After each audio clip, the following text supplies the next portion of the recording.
Welcome to Curiosity Kids. I'm Miss Joy with ACCPF, and this is my daughter Quinn, and she's going to join us today for something that has got our attention over the last few months, since we haven't been able to go exploring quite as far as we like and as we normally do. We have started noticing all of the birds in our backyard or at the park, and especially over at the wetlands. But we're not bird watchers per se. We don't have training. We've never taken a class about how to do any bird watching. So we are going to bring in a guest instructor today. Her name is Miss Carrie, and she's also known as the school garden doctor.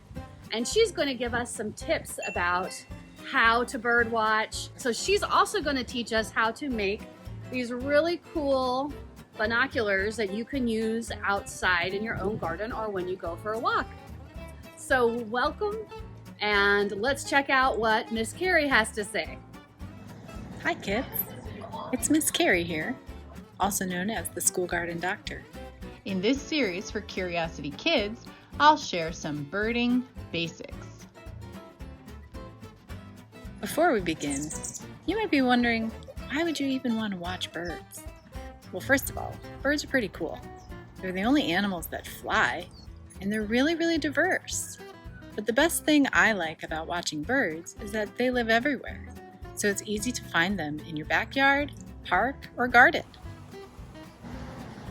One of the first things to do when you're getting ready to watch birds is to pick a sit spot. I like to use a carpet square to sit on, but you can sit on a chair or even the ground. Choose a spot in the shade so you'll stay there for a while and be comfortable. To increase your chances of seeing birds, pick a spot that is partially hidden from view, like behind a bush. Think about the time of day you will most likely see birds. If it's hot outside, you want to observe in the morning or evening when birds are most active. If my focal point is the overturned planter with a sunflower seed head in it, then the carpet square is too close to be a good sit spot.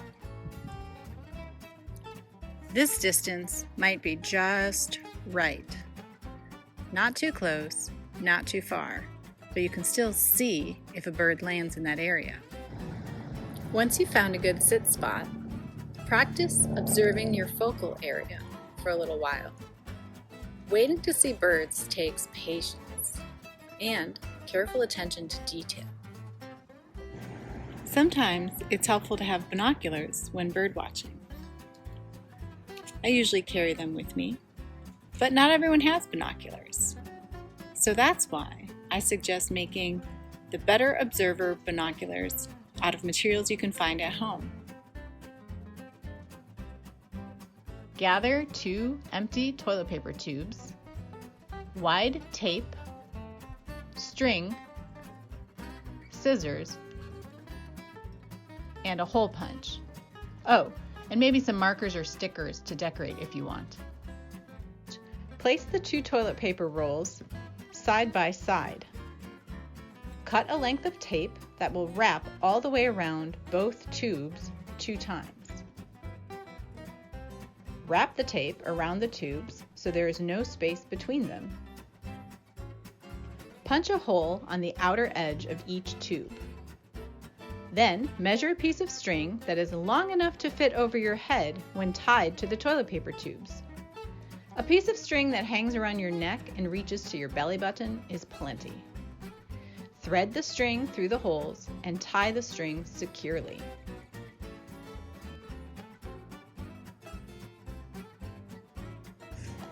You may have noticed my dog in a couple of the shots.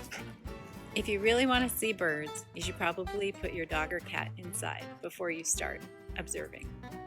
Happy birding! Thank you, Miss Carrie. We now have made our binoculars. We know we should probably get something to sit on in the grass because it's itchy. We know we should probably find the shade and kind of stay farther back from where we are hoping to see birds.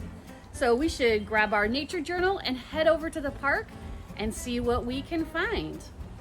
So for your instructions, check out acparks.org.